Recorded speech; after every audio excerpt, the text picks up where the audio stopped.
Al, I'm Al McFarlane. Welcome to the conversation with Al McFarlane. I'm glad to be here and glad to have you along as well.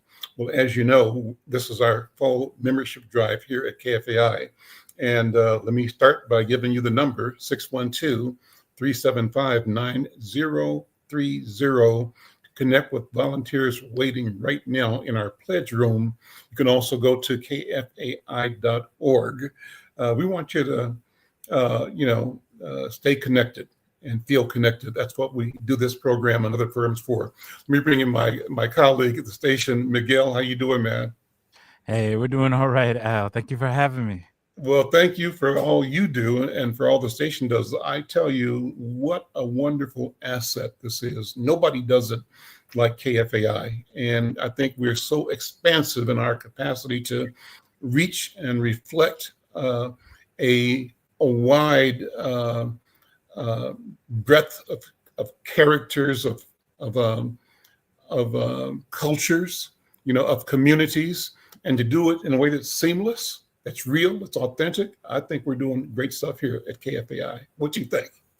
Oh, I mean, exactly. I think since the beginning of KFAI, which was founded over 47 years ago, it was all about creating more space for radio programming that you could hear in the Twin Cities. That way, it's not just doesn't seem like a narrow set of point of view, so to say. So in addition to creating space, we can also have, the legacy of great community journalism, of course, which is Al McFarlane and Inside News. And we are very happy to have the conversation here on Tuesday afternoons. And folks are always telling me they're listening on their lunch break. They're driving from here to there and they're listening to your conversations. And I just think that's one of the many great reasons to support KFAI in our fall membership drive. Well, today's going to be a good program. I'm mixing it up a little bit in order to support the pledge drive.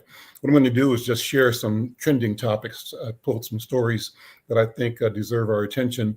But my real intention, Miguel, is to invite our listeners to join the conversation today. And what I want to do is say, if you're driving or at home or on the radio, if you've got a minute, if you're close to your phone or your computer, your desktop, check us out on YouTube, and you can come on the program with me. I'd love to have you where Miguel is sitting right now and kicking it with you about things that you think are important to you. And so what you do is go over to, actually, let me ask my producer, should they send an email to you, Jared? What's the best way? Okay, let me give you Jared's email address. Put it in the chat for me, Jared. And if you're listening, I'm going to share the email address with you. I think it's production@insightnews.com. Production@insightnews.com. And you can click on, and Jared will send you a link. You can join the show. I like how you bring in the community onto your show, just like that. Just like that, man, and so I know people are listening and I get feedback all the time. Yes. And there's nothing I like better than having somebody in community have a chance to jump on and we can move the conversation and the things that are important to you. But I picked some provocative topics to share. So we're going to do that in a couple of minutes. But what kind of incentives do we have for people to support and join today? We have incentives at many different levels, so it doesn't matter the amount that you give. But some of the things that we have to offer are sticker packs, record tote bags, T-shirts, and zip-up hoodies. And there's even levels where you can get a combination or all of those premiums as well. You can go to kfai.org and you can take a look. I'm a big fan of the hoodies and the T-shirts, and the tote bags always look nice too. So you can go to kfai.org and see if you agree. Okay, thanks. I'll be calling you back in a few minutes to keep this pledge going. Again, listeners, thank you for being listeners.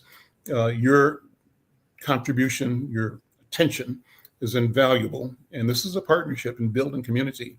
And one of the things you can do as our partner, support by pledging, donating, and we're going to reward and acknowledge your donation by a gift from us as well. So over the course of the hour, if you get a chance, you thought about it, pull the trigger, make the decision, call us up. Call us at 612-375-9030, 612-375-9030, or simply go to kfai.org and pledge.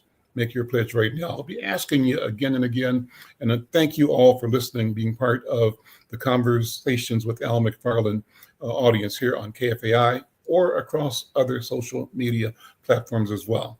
But let me get into the things I have. I'll get back with you in a few minutes, Miguel, and thank you, my friend, for hanging out with me here.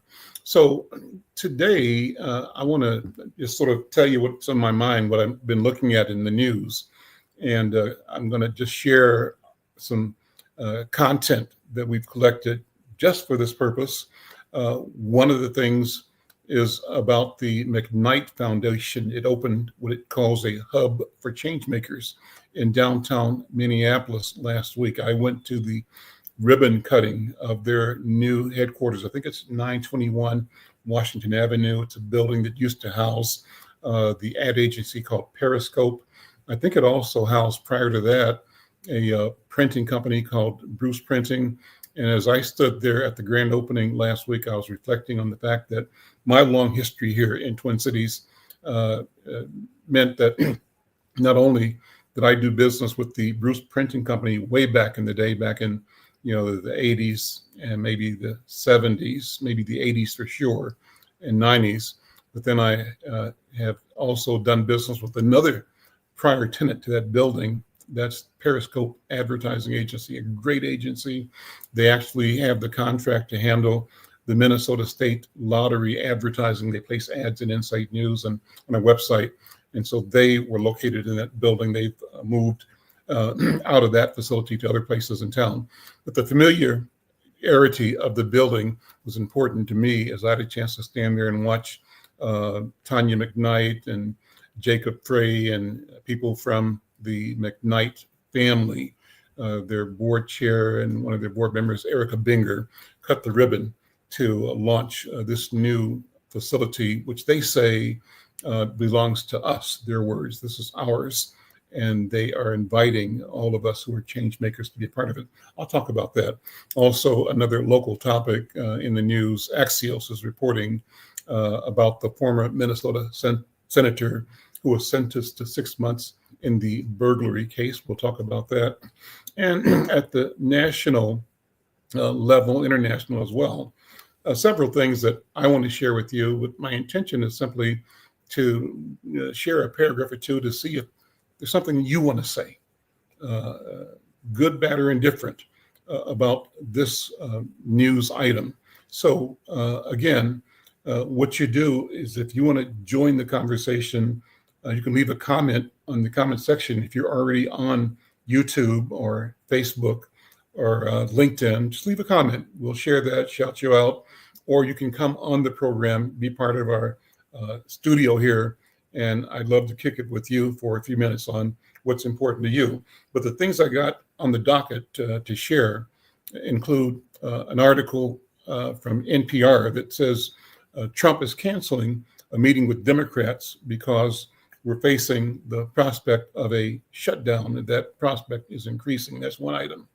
Another item that involves the president, again, this one comes from CNN, and this article says Trump linked autism to acetaminophen use during pregnancy, and that's despite decades of evidence that that drug is safe.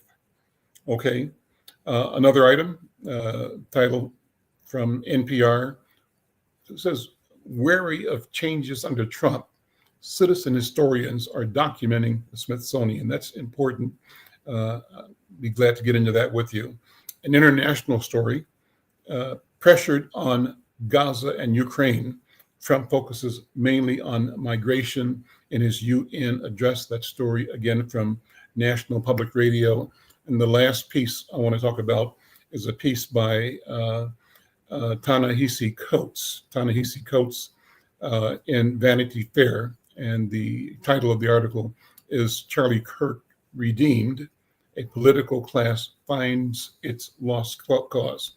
Well, everybody's been following, the Charlie Coates story, his murder some days ago, and the interpretations, the outrage, the sadness, the grief, but also the concern about his work. And that concern reflected, some kind of adoration or praise on the right or parts of the right, but a healthy degree of criticism and concern by those who feel his messages continued the demonization, dehumanization, the marginalization of Black people and people of color. Well, Ta-Nehisi Coates again writes in Vanity Fair. The article is entitled Charlie Kirk Redeemed, A Political Class Finds Its Lost Cause. And the subtitle says that by ignoring rhetoric and actions of Turning Point USA founder, pundits and politicians are now sanitizing his legacy. That's rewriting history, as they say. He writes, before he was killed last week, Charlie Kirk left a helpful compendium of words, ones that would greatly aid those who sought to understand his legacy and import. It is somewhat difficult to match these words with the manner in which Kirk is presently being memorialized in mainstream discourse. New York Times columnist Ezra Klein dubbed Kirk one of the era's most effective practitioners of persuasion and a man who was practicing politics in exactly the right way. California Governor Gavin Newsom hailed Kirk's passion and commitment to debate, advising us to continue Kirk's work by engaging with each other across ideology through spirited discourse.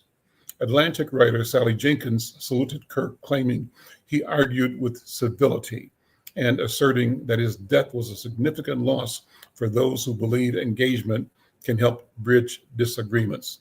The mentions of debate and engagement are references to Kirk's campus tours during which he visited various colleges to take on whoever come may.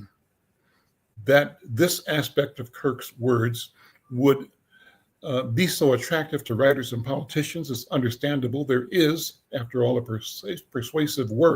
pervasive worry among the political class that college students ensconced in their own bubbles could use a bit of shock therapy from a man unconcerned with preferred pronouns, trigger warnings, and the humanity of Palestinians.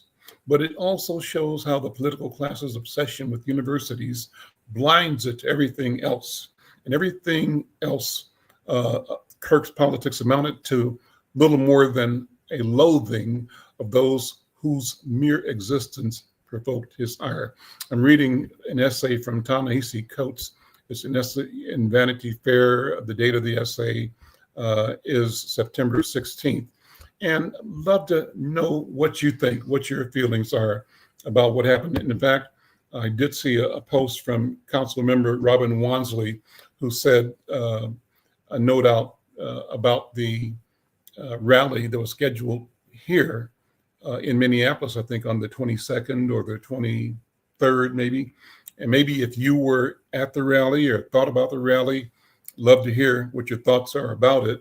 Drop a note in the comments section, and we'll figure out, how to share that thought. So, first of all, shout out to my friend Michelle, Delicious Delights. Always great to have you on board as a listener and viewer. Thank you so much. Good to see you again. And thank you for your kind notes. Greetings, Brother Al and distinguished guests.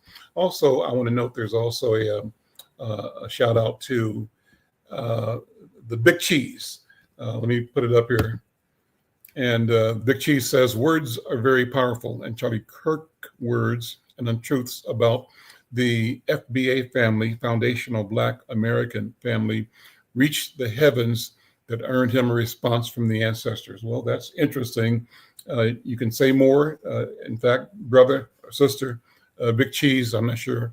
Love to have you click in. And we're going to drop the link in the chat space here. And if you want to, click on and join the conversation. I'm Al McFarlane. This is The Conversation with Al McFarlane. And we're going over a lot of news today.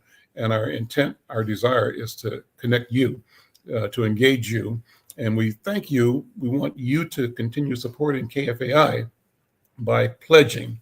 This is KFAI's Pledge Week. And all you got to do is call the number 612-375-9030. The pledge room is ready to take your call, to take your support, and to thank you for being a loyal KFAI subscriber, supporter, member. You can also go to kfai.org and do it online. It's easy and it's quick. I got my brother in the studio, Brother Vargas. Brother Miguel, how you doing again, man? You might be muted. I'm not hearing you. Are you sure? No. There we go. Yeah. There you go. Now you hear me. Okay, there you go. Now I hear you, and now I see you as well. Hey, Yeah. no, we're doing fine over here at the Fall Member Drive. We are just short of 38,000, which is great. It shows that we have listener members that are still willing to give, still willing to fight, in the face of all the adversity that comes.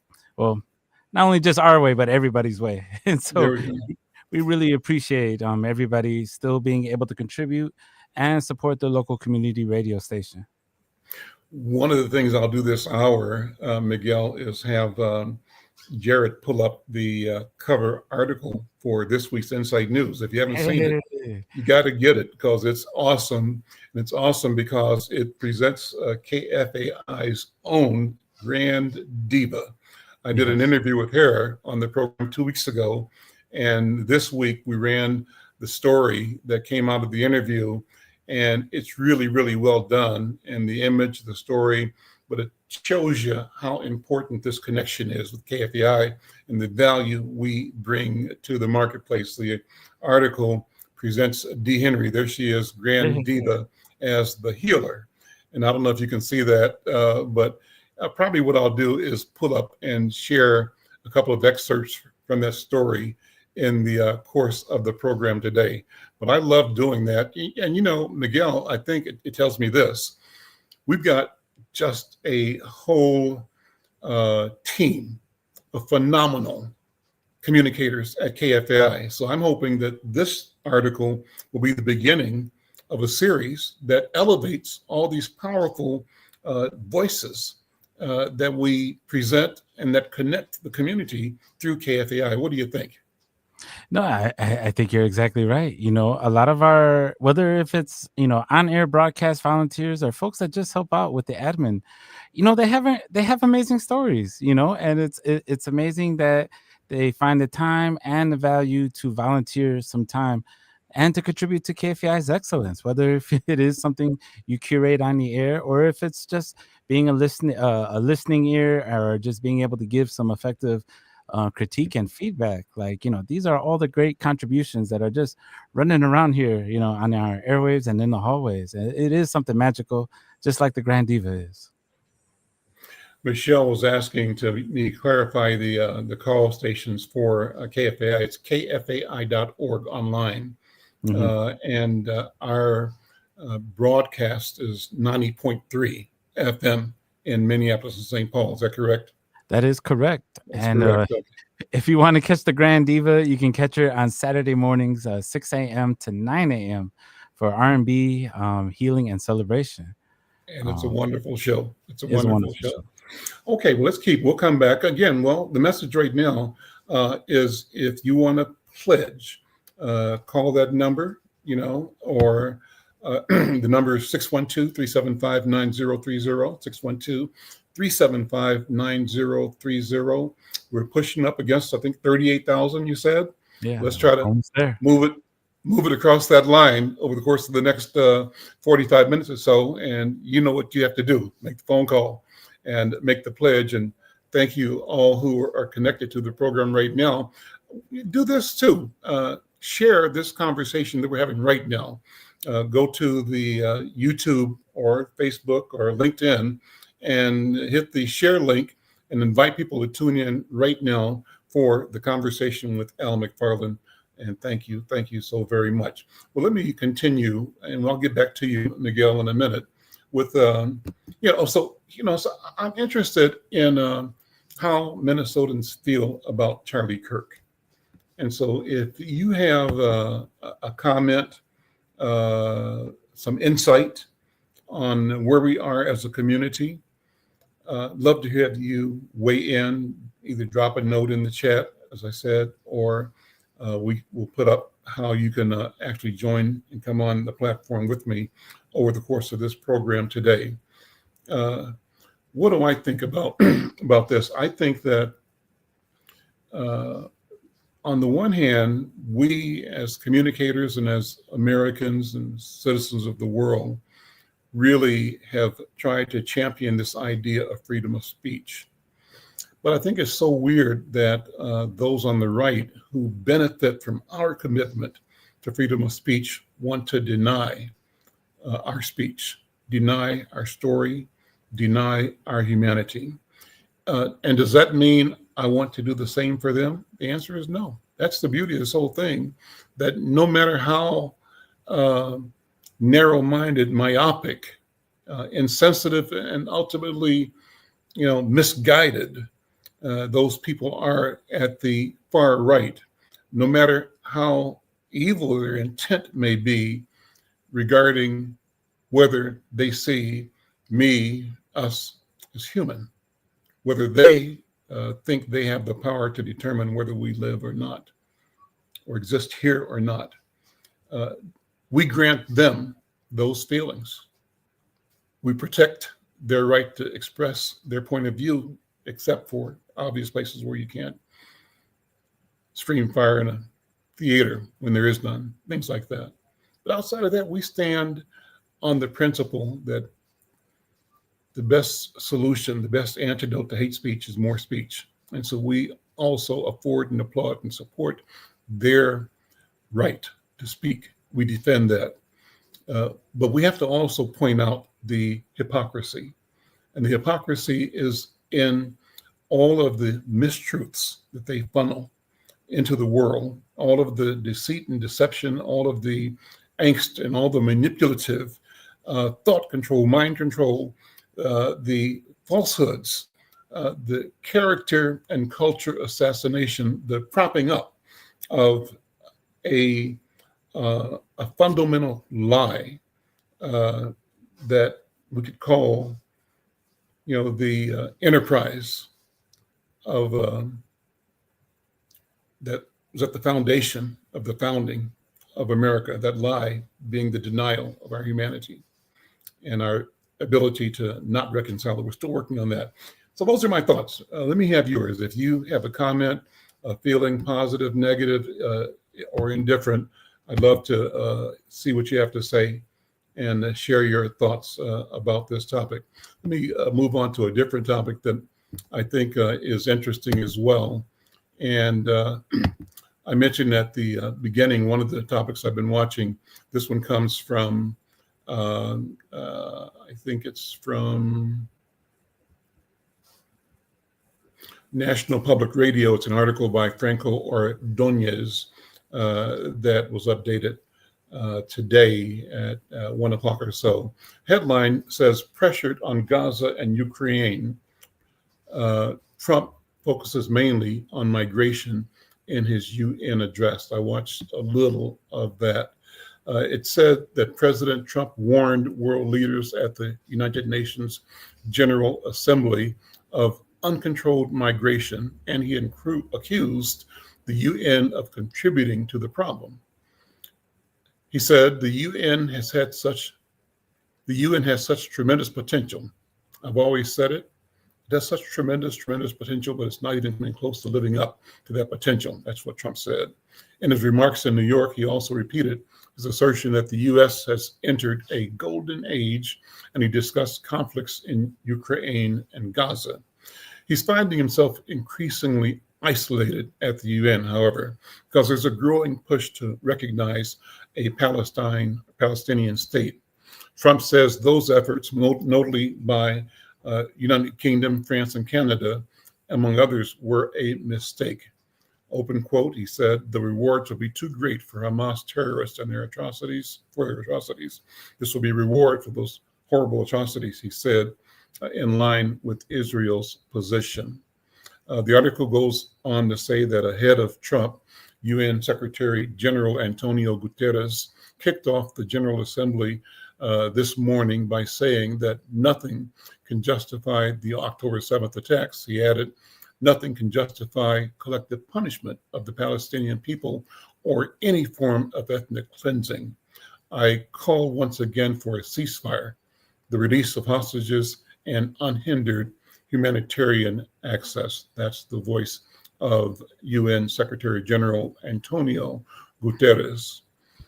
Trump plans to hold meetings later on in the day with the leaders of the Middle East to discuss Gaza. He's going to also keep his attention on the conflict with Ukraine. He said in his speech that he'll be putting pressure on European leaders to stop buying oil from Russia as punishment for its ongoing assault in Ukraine.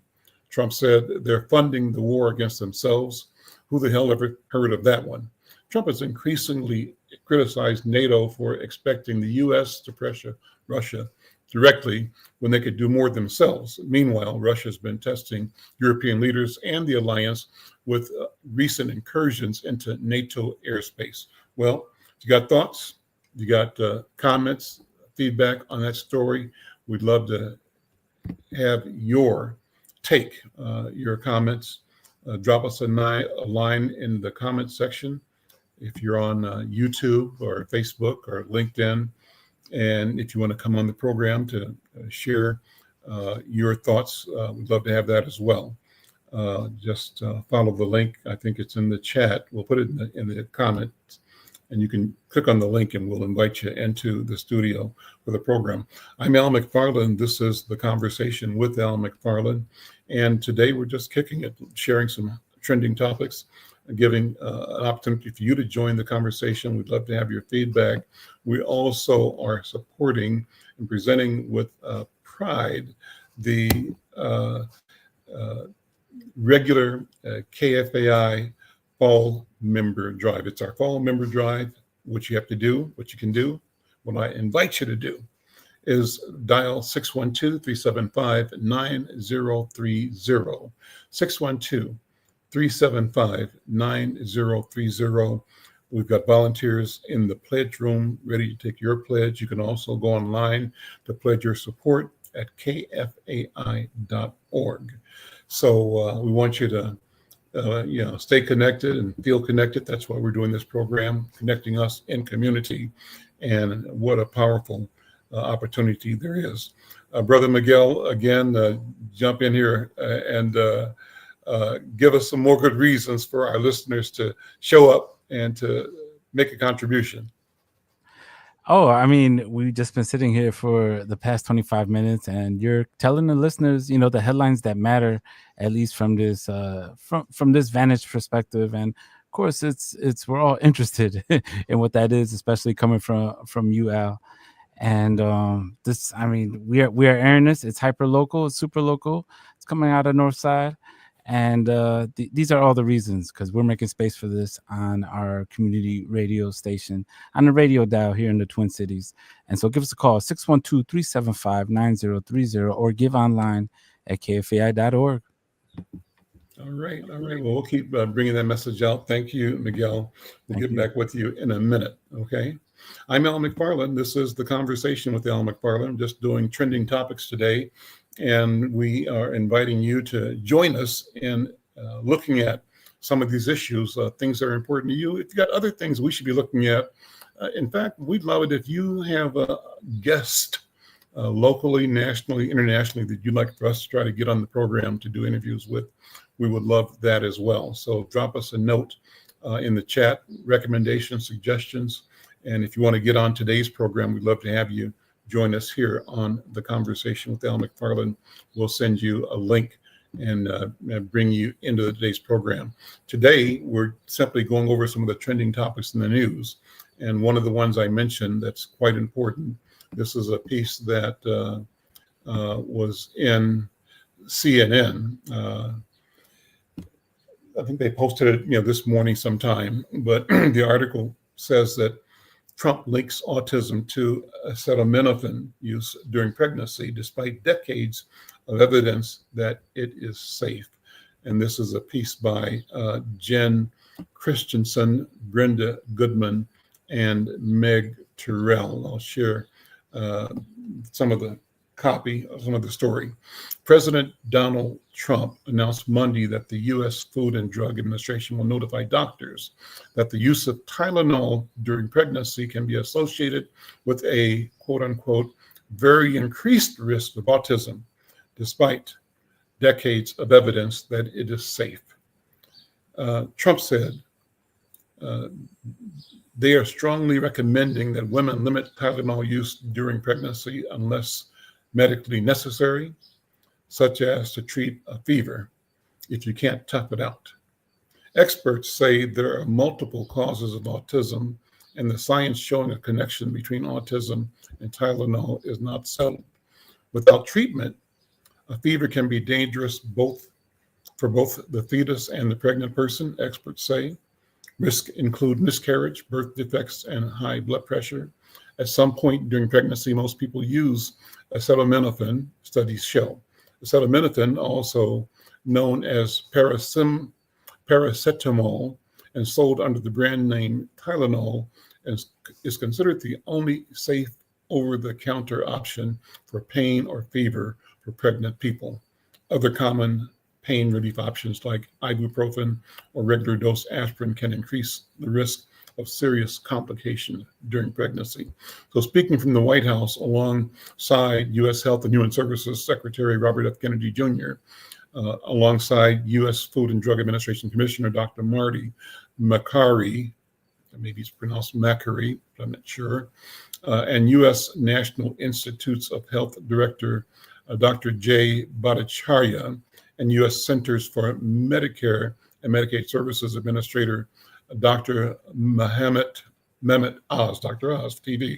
Trump did not keep his remarks to Tylenol during pregnancy. He advocated for breaking up childhood vaccinations and even pushing back the hepatitis B shot for newborns, a public health strategy that brought the infection rate to children to the brink of elimination to the age of 12.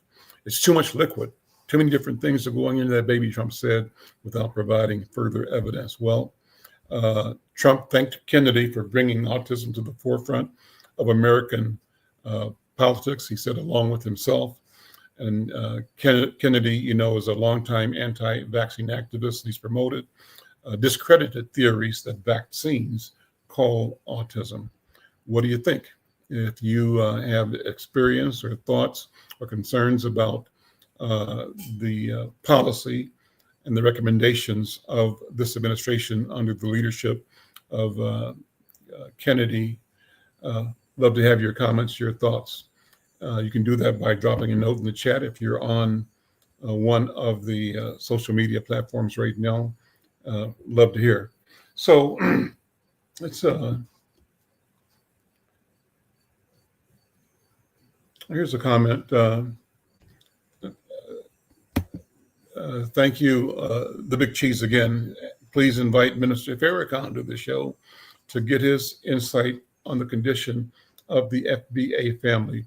And he says that Minister Farrakhan's wisdom is priceless. Well, the Big Cheese, take a minute, if you would, if you can jump on and talk about what FBA means, or drop a couple of paragraphs in the chat that I can share, because people are becoming familiar with the concept, the notion of FBA.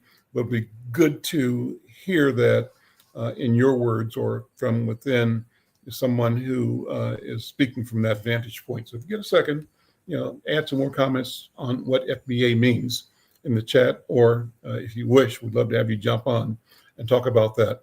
I'm Al McFarlane. This is The Conversation with Al McFarlane. And today we're just hanging out, following some headlines in the news, and we'd love to have you involved in the conversation, in the program with us. You can join the program by either dropping a note in the chat. That's what the Big Cheese has done. That's what Michelle's Delicious Delights has done. And we'd love you to also shout out where you are by putting a note in the chat. And also, we today are having a special opportunity to support this station. This is our fall member drive, and we want you to call us at 612-375-9030. We've got volunteers in our pledge room. We want you to pledge to support the station, making a monetary contribution, being a member. You can do that also online. It's easy and quick. Go to kfai.org. We want you to listen so that you can stay connected and that you will also feel connected. So if you want to get on the program right now, though, just send a note, send an email to production@insightnews.com. Jared is our producer standing by, and we can bring you in. A big shout out to you, Michelle. Thank you for making your donation. We appreciate you so much for all the support, all the sharing that you do. And we're asking others who are on any of the platforms, do like Michelle did. First of all, let everybody on your network know that we're having this program right now. Invite them to become supporters of KFAI, but also supporters of the Conversation with Al McFarlane by going to our YouTube channel and liking and sharing as well. So let me continue with the stories I pulled to look at. Before I do, the Big Cheese answered my question, a comment a minute ago. I'll put that on the screen, but I'll read it for those on the radio. So the Big Cheese says FBA is Foundational Black American Aboriginal. I hadn't heard that before. Who are the original people of the United States. And he says that FBA built the United States from scratch. So, that's great. And thank you for sharing that. If you want to share more, please do.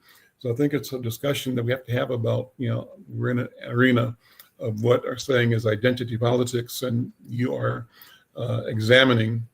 Okay, you say that the FBA family, I like that. The FBA family is the greatest, most progressive nation, Black nation in the entire world. So let me sit in that for a minute. You're describing the foundational Black American Aboriginal as a nation. Is that correct? I'll be listening to watching your post on the side here. And you are calling African or Black Americans to see themselves and articulate, express themselves as a nation. If that's correct, what does it mean? How does that work? How do we get there?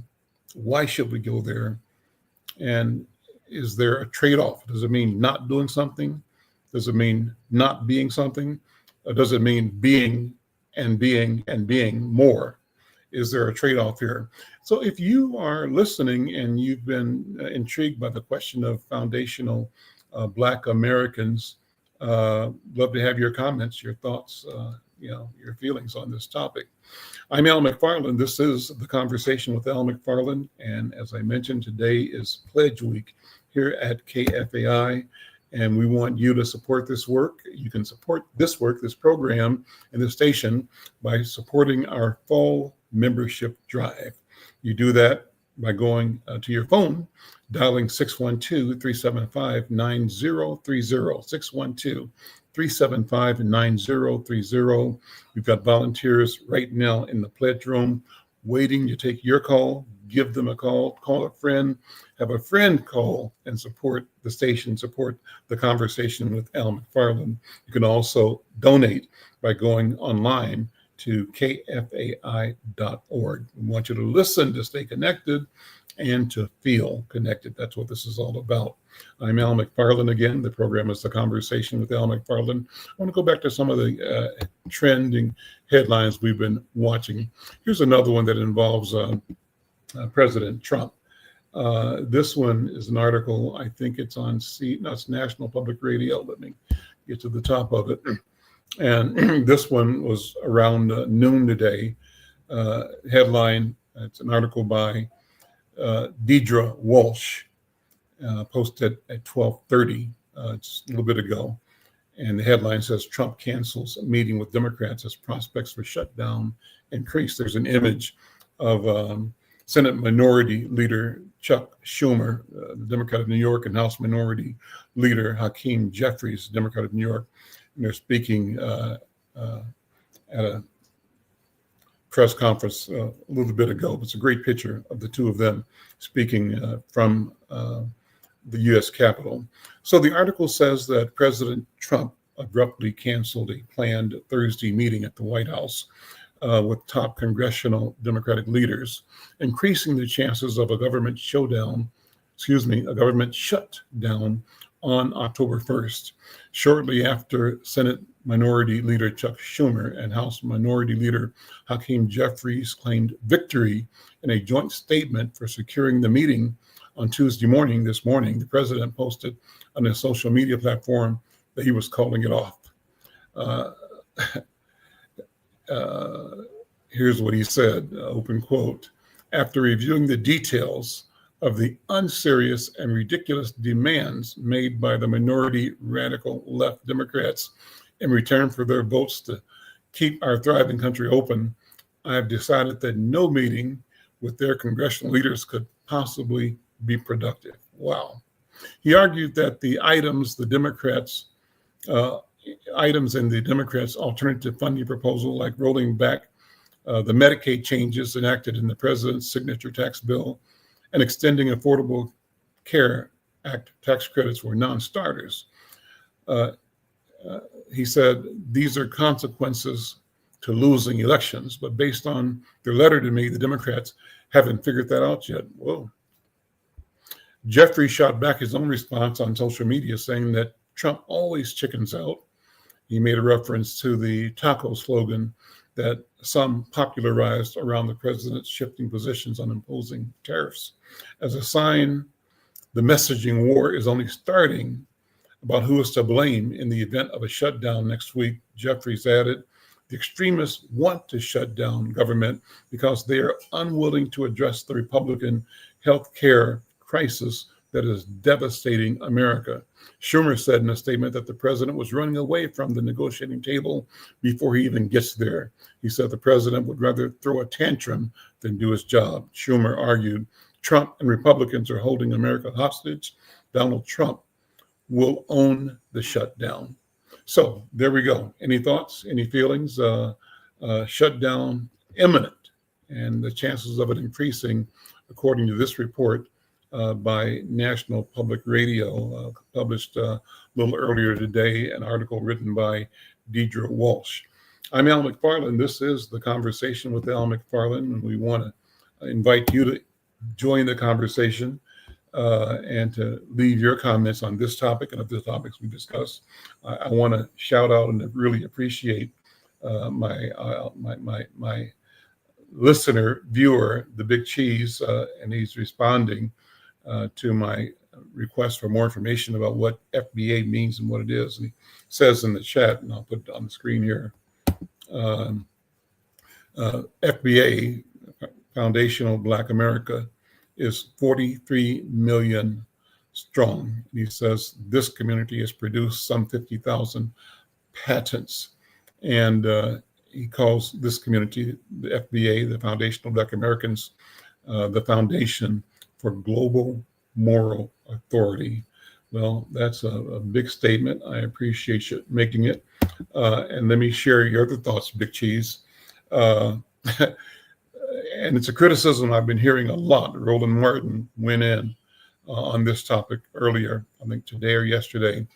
You say that Hakeem Jeffries supports a Charlie Kirk Day celebration, and that you call the the Black Congressional Caucus and the overwhelming majority of Black politicians sellouts concerned with their own careers. So the background of that is that when they had to vote to create a sort of a proclamation or a day of acknowledgement for Charlie Kirk, a number of the members of the Black Caucus and other Democrats went along and voted with that.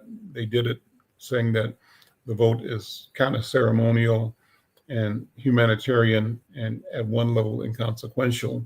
But those who are critical of it say that to even offer support for a resolution is the wrong thing for Democrats to do. It shows spinelessness and the lack of resolve by Democrats to draw a line in the sand to bring the fight to the Republicans who have sworn and shown their intent to discontinue, dismantle, destroy things that Democrats, they say, have created.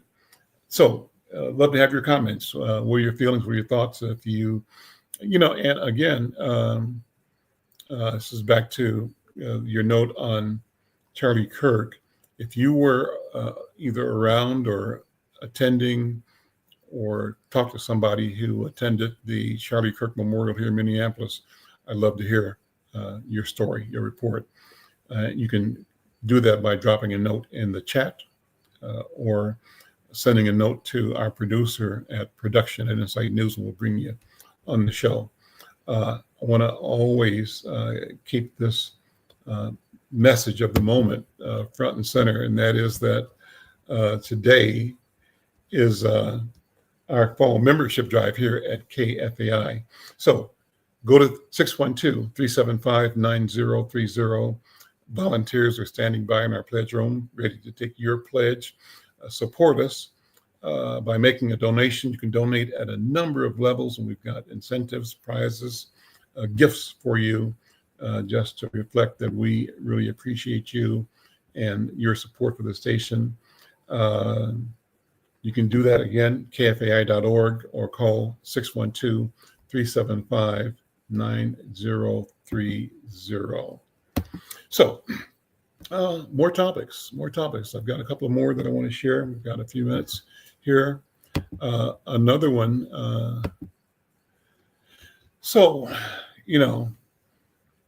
This is kind of why this station is so important. We're documenting the feelings, the thoughts, the stories of our people. Who are our people?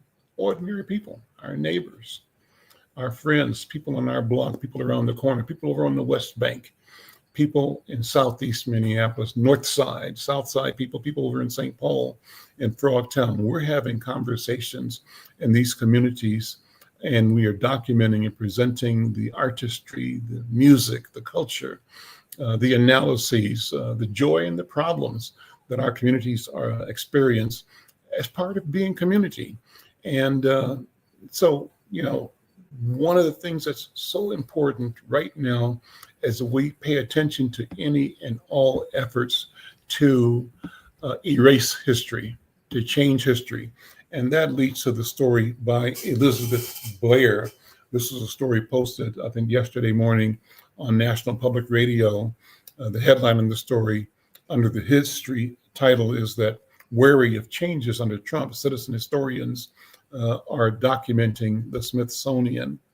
And there's a picture with the article that says Shelley Smith, the retired public health professional, is one of hundreds of volunteers taking part in an effort to document wall text, objects and images at the Smithsonian. Why? Because there's a real fear that these historic documents may be taken down by the current administration. So the article says early in his second term, President Trump issued an executive order that claimed the Smithsonian Institution promotes narratives that portray American and Western values as inherently harmful and oppressive. And in mid-August, Trump administration officials sent the Smithsonian Secretary Lonnie G. Bunch III a letter requiring a comprehensive internal review of 8 Smithsonian museums, including American History, American Art Museum, Natural History, and Air and Space. Now, historians and citizens concerned about the Trump administration's approach to and involvement in the Smithsonian have come together to document how the museum looks today. And their goal is to produce a record before any changes that might be made. 2 historians in particular put out the call for help. One, Georgetown University professor Jim Millward said the Trump administration's pressure on the Smithsonian has him alarmed.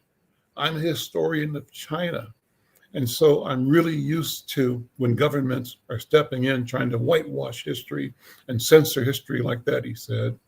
And it really upset me to see this being threatened in the United States as well. Millward's colleague, historian Chandra Manning, was equally concerned. So the two of them got together to hatch a plan. They said, as citizens, we wanted to find a way to step forward and steward this national treasure for now and for the future. That comment from Chandra Manning. Manning said they took inspiration from Save Our Signs, which was created in response to the Trump administration's call for visitors to report signs in national parks that are negative about either past or living Americans. Hundreds of visitors photographed signs to help create an archive of what the signs said before the changes were made. Citizens Historians, as an organization now or a group, aims to do the same for the Smithsonian, Millward said. So we came with the idea to call for volunteers to go out and in a systematic way, exhibit by exhibit, room by room, hall by hall, museum by museum, take pictures simply of what's up there now and what's being said now. And, so this is a massive undertaking.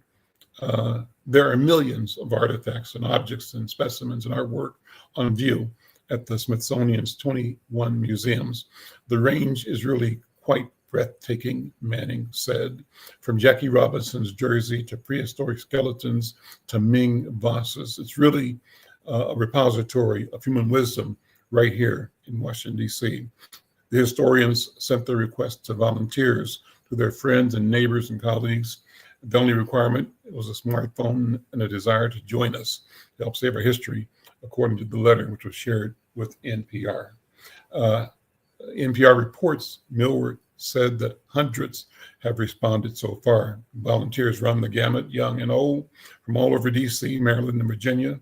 Some have worked at Smithsonian before, maybe as docents or even as employees, but many had not.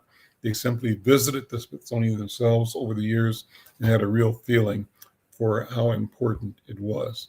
So I think that's cool. I think it's important that we look at all of the information, cultural artifacts in our community, and we have to make sure we know what we have, know how it's important, why it's important, and protect it and preserve it for the truth of the future and for future generations. I'm Al McFarlane. This is The Conversation with Al McFarlane. If you want to comment on any of the trending topics I've shared with you so far, we'd love to have your comment. You can do that by just sending a note. If you're checking us out online at YouTube, you can send a note like the Big Cheese has. He sent several posts here, and we thank him.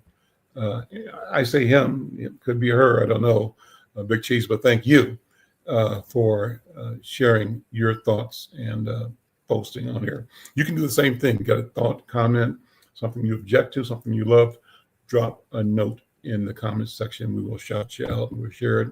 If you want to get on the program in the next 10 minutes or so, send a note to production@insightnews.com. We'll send you a link. We'll bring you on.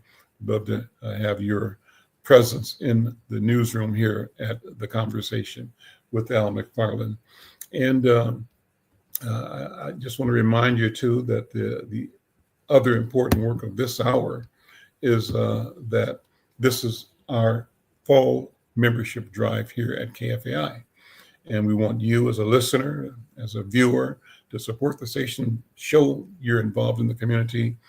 Call 612-375-9030. Call right now, 612-375-9030 for our pledge room. We'll take your pledge. You can also do it online directly at kfai.org. Listen to stay connected and feel connected right here at KFAI. Well, another thing that I mentioned in my topics that I wanted to cover as trending topics today, two local stories, one short one.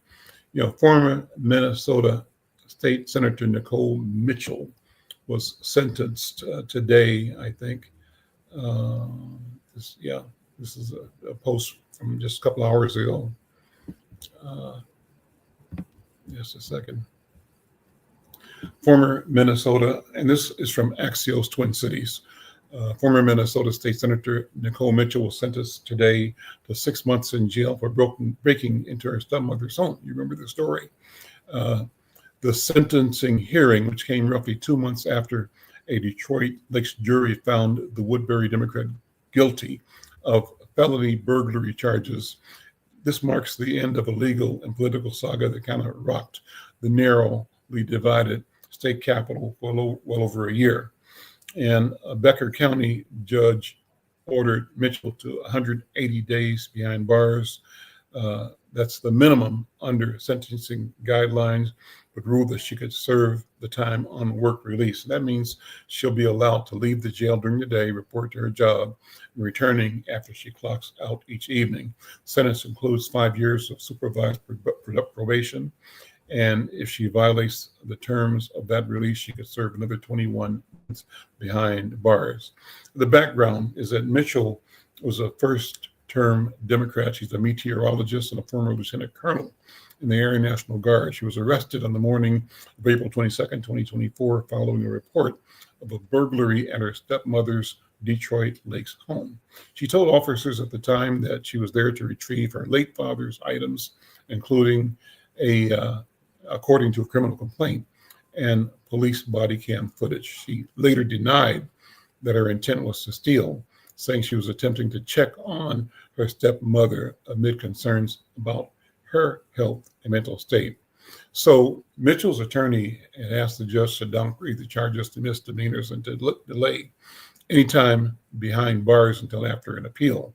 But Judge Michael Fritz rejected those requests at this morning's hearings, though he did grant a request to serve time in Ramsey County, closer to her family and new job at a fast food restaurant instead of at Becker County, which is what the prosecution wanted. The judge said, "You've experienced collateral consequences in your personal life, but this is the result of your decision to commit the burglary." And he added that she'd be responsible for the costs of her incarceration in Ramsey County. Prosecutors criticized the outcome as preferential treatment and said they didn't think this is the victim told the Star Tribune that she didn't think 6 months was very much time for what she put her through. And Mitchell called her own actions ridiculous and illegal and selfish. And in a statement ahead of sentencing, as her attorney said, that she was paying an enormous price for an enormous mistake. Well, interesting. Last piece I want to share. I told you at the beginning that I was at an event for the McKnight Foundation. So in the last couple of minutes here, I want to talk about that. The McKnight opened what they called a hub for change makers in downtown Minneapolis. And on the 18th, they held a ribbon cutting ceremony for the new headquarters at 921 Washington Avenue South in East downtown. What they did is they signed a 20-year lease, and in doing so, they kind of reaffirmed their longstanding commitment to the community. The building they bought was awarded LEED Gold. LEED, L-E-E-D, means leadership in energy and environmental design. And that's a category developed by the U.S. Green Building Council. And it's most widely used green building rating system in the world. And it's an international symbol of excellence. And through design, construction, and operations practices that improve environmental and human health, LEED certified buildings are helping make the world more sustainable. Well, Ted Stark, who's the board chair of the McKnight Foundation, said that, open quote, as we have been for nearly 75 years, McKnight is proud to stay rooted in our community with a new office that is a physical manifestation of our mission to benefit people and our planet. He said, by investing in a historic building near the heart of downtown, we're both honoring our past and setting the stage for a promising future with the community we serve. It was a wonderful event. Go by and check them out. The McKnight Foundation, their new office at 921 Washington Avenue in South Minneapolis. Well, listen, the hour goes so fast. We're at the end of the program. We thank you for listening. Thank you for watching. I'm Al McFarlane. This is The Conversation with Al McFarlane. We'll see you next week.